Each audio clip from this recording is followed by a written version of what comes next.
Hello, or should I say Shalom from Tel Aviv, Israel. I'm David Harris, CEO of American Jewish Committee, and I'm standing here in one of the most pulsating, dynamic, energizing, exciting, innovative, and diverse countries on the planet. And maybe one of the noisiest too, given the backdrop. For those of you who haven't been to Israel before, let me try and share with you some of my thoughts. I've met many people who've never been to Israel, and they have this kind of image of what Israel might be. And sometimes, tragically, that image is created by what is a global industry, if you could imagine, a global industry that is dedicated to one simple goal: to eradicate this nation, to defame it, to delegitimize it, and ultimately to try and dismantle it. But people who come here understand something very quickly.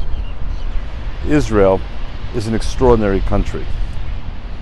It's the expression of thousands of years of yearning, of connection, of prayer between the Jewish people and this land on which I'm standing right now. The Jewish people never lost hope, never lost the belief, even when they were forced into exile, that one day they would return to this sovereign land. Newcomers might also be surprised by the size of Israel.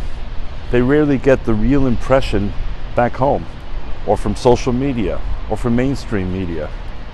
This is a tiny sliver of land. This country could fit inside the state of New Jersey. This country is smaller than Lake Michigan.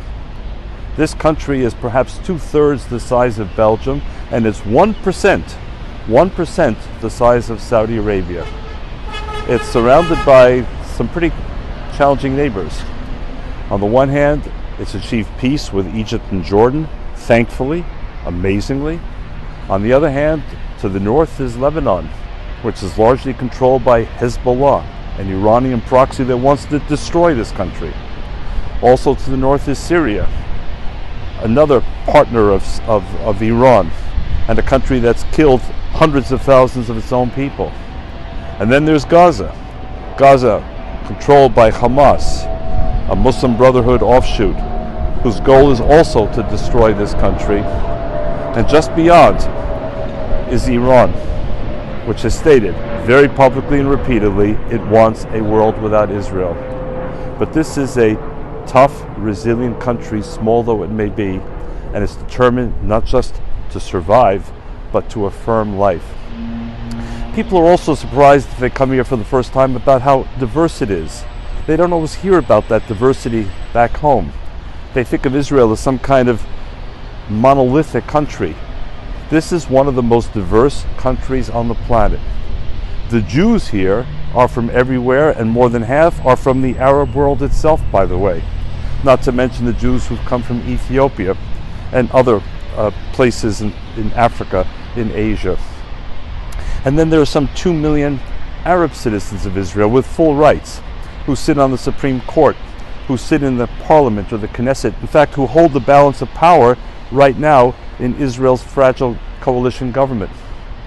Now contrast that with the fact that in neighboring countries, Jordan, Lebanon, Syria, Iraq, Yemen, Egypt, Algeria, Libya, there are virtually no Jews left whatsoever. So much for the assertions of ethnic cleansing or whatever outrages one hears.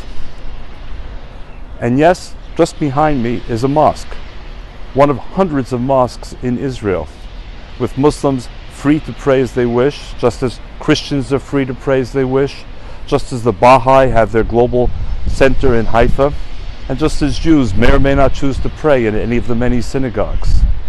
So one day, if you haven't been to Israel, come, see Israel for yourself. See the pulsating, dynamic reality of Israel, and I think you'll understand why this is such an extraordinary country. Shalom from Tel Aviv.